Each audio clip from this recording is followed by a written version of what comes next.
O senhor chegou, gente. Boa noite. Meu nome é Alexandre, tá? Alexandre, eu sou professor de administração e nossa matéria, vai ser economia brasileira, um assunto que todo mundo gosta, logicamente, segunda aula. Na aula anterior a gente conversou um pouquinho sobre o que foi a economia brasileira até o momento, e nessa aula a gente vai falar sobre essa figura maravilhosa que eu quero que vocês me digam qual será o tema da aula. Alguém pode dizer? A gente não vai contar. Olha, não é os dedinhos da Eliana, tá? Nem do Lula? Do Lula muito menos. Eu voto sim por ele. Alguém tem ideia do Parece tema? bolsa de valor, né, pessoal? Que ainda mais para um leilão, né? Ninguém tem ideia do qual o tema da aula? Quem está desempregado? Vamos lá, gente. Então, o tema da aula é indicadores, tá? Indicador. Aí vamos lá. Alguém consegue me dizer o que é indicador? Qual o conceito, para que serve? É uma direção, para dar uma direção de algo. Indicar, dados para medição. Quem mais? Informações para comparações. Informação para comparações. E análise. E decisão. Para comparar. Alguém mais? Análise. Isso está bonito.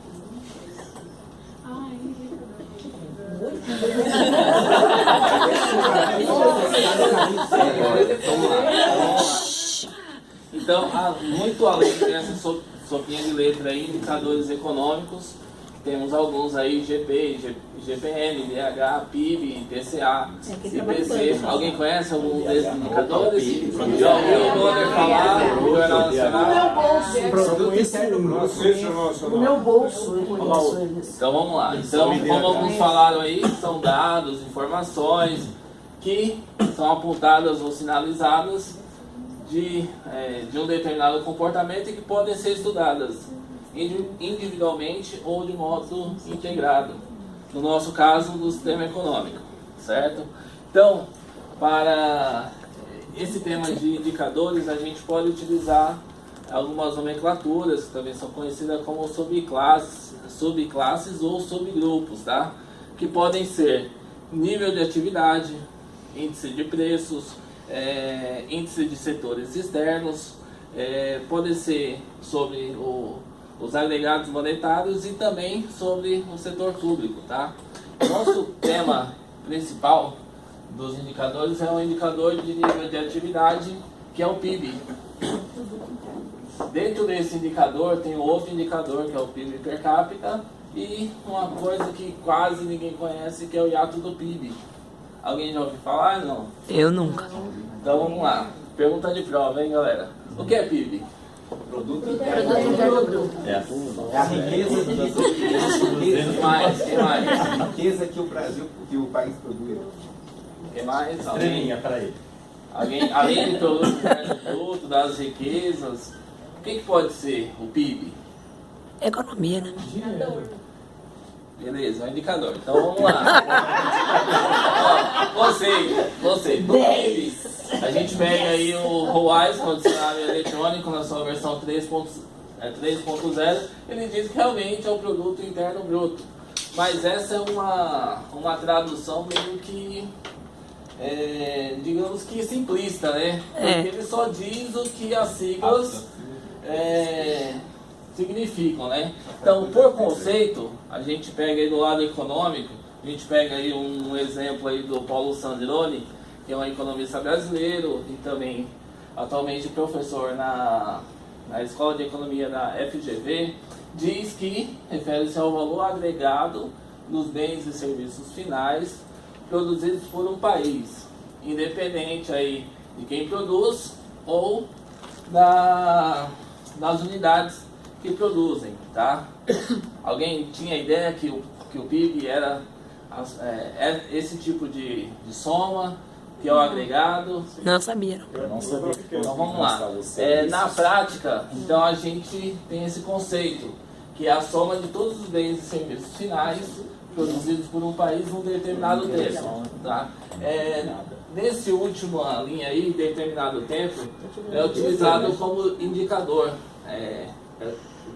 Todo indicador, ele sempre mede um específico período, não é uma leitura sem uma... Como eu posso dizer? Sem o nexo, não? Não tão sem nexo, mas sem um início, meio e fim, né? Ele tem que pegar o período, isso. Ele tem que É anual, professor? Isso. O PIB, atualmente, ele é medido anualmente, tá? Então, vamos lá. Quero que vocês leiam isso em voz alta e guardem para si, né? Porque quando o Bonner falar sobre PIB, vocês não vão falar que é só o produto interno bruto. Mas sim que é todas... Soma de todos os Isso, bens. que é a soma de todos os bens e serviços finais, tá? Isso daqui exclui toda a... Petrobras. Isso aqui ele exclui toda a parte de retrabalho, né? Então isso aqui, dentro dessa soma, tem as commodities. Então tudo que é reproduzido ou reutilizado é excluído dessa soma, tá? Senão seria uma duplicidade aí desse cálculo, tá? Entendi. E PIB per capita? Alguém Nossa, entendeu o que é? Never. Por pessoa. Isso, é o PIB por pessoa, ou seja, é a soma de todos os bens dividido pela população do país, tá? Temos um conceito aqui, também do ROAS, que ele diz que é por ou para cada indivíduo.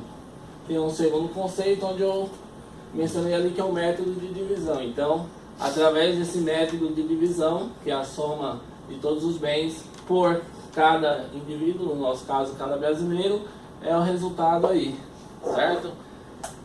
Hiato do PIB, galera. Quem pode dar um chute aí, o que é? É um buraco. Como funciona? Um buraco. E aí? Hiato é junto, não é? O que é o hiato, galera? Ninguém se arrisca? Não chega a ser uma pausa. É uma quase. Serve pausa. Então vamos lá, galera. Pra quem não sabe, alguém pode ler pra mim a definição do hiato? A definição usual do hiato do produto é a diferença entre o produto e o produto potencial. PIB e o PIB potencial. Em termos práticos, o hiato é usualmente obtido por meio de métodos de extração de tendência e é calculado como desvio entre o produto e sua tendência. E o que é tendência, gente? Possível regressão. Isso, possivelmente pode acontecer. Então, teve inclusive um ano que começou a partir de 2008 aí, que os economistas do Itaú disseram que o nosso PIB ficaria entre 1 e 1,5. E, logicamente, que o nosso governo estava chutando 3, 4, sendo muito otimista, né? Não é que a leitura do governo estava errada, mas pode ser que, por conta dos dados que eles estavam se baseando, levou eles a ter essa ideia errônea que seria 3 ou 4. E por final, aconteceu que realmente o economista falou, né? Olha, vai ser 1, no máximo 1,5. Então, o hiato aí poderia ser dito que é a diferença entre a projeção e o realizado. A probabilidade? Isso mesmo. Seria a probabilidade? O que é esse PIB potencial? Esse PIB potencial é a tendência, né? A tendência. O que o pessoal está... É algo que você espera que possa acontecer, mas que não é Isso certo. mesmo. É uma projeção. É uma projeção. Então, para facilitar aí, eu trouxe aí o hiato na prática, né? Então, temos aí o PIB que foi estimado, ou PIB potencial, certo? Temos também o PIB real, o que realmente aconteceu, tá? E o hiato do PIB é essa diferença. Então, no nosso caso, aqui no nosso exemplo aqui, então teve menos 0,5% do que foi projetado, do que era a tendência para o que realmente aconteceu. Certo? Podia Certo. para mais, né? Não para menos. Geralmente é para Opa, menos. seria bom, né? Mas todo o PIB, quando é calculado via tendências governamentais, eles calculam para mais, porque ele faz uma referência, em qualquer lugar do mundo assim, ele faz uma referência da produção do trabalho, quer dizer, ele quer que o trabalho seja maior portanto o PIB deverá ser maior. Então isso entra também na questão de vender o país melhor, né? Não, necessariamente dentro do país mesmo. Ele quer que a sua população trabalhe mais, porque para o país é melhor. Isso necessariamente não quer dizer que o ganho desse PIB, quer dizer, aquilo que vai ser gerado, aquela riqueza toda que vai ser somada, vai ser realmente a projeção, porque não é mais do que uma projeção. Agora, quando vai chegando lá pelo segundo trimestre, já começa a se saber qual que é a projeção real. Quando a gente fala de indicador, até trazendo para a empresa também, que o indicador da empresa é muito utilizado, é realmente para fazer uma comparação da sua evolução, da sua queda. Então, assim, o indicador em si, quando você faz um objetivo, sempre ele vai ser estimado com o objetivo para você buscá-lo, tentar alcançá-lo, né? Ir além do que você pode até. Então, muitas vezes alcança, muitas vezes não vai alcançar. Né? Sim, em vendas é utilizado bastante isso, né? As vendas foi 20 milhões. Então, o gestor quer que aumente 10, 15%. Isso é uma projeção. Não que realmente vá acontecer ou que, se acontecer, vamos esperar que aconteça.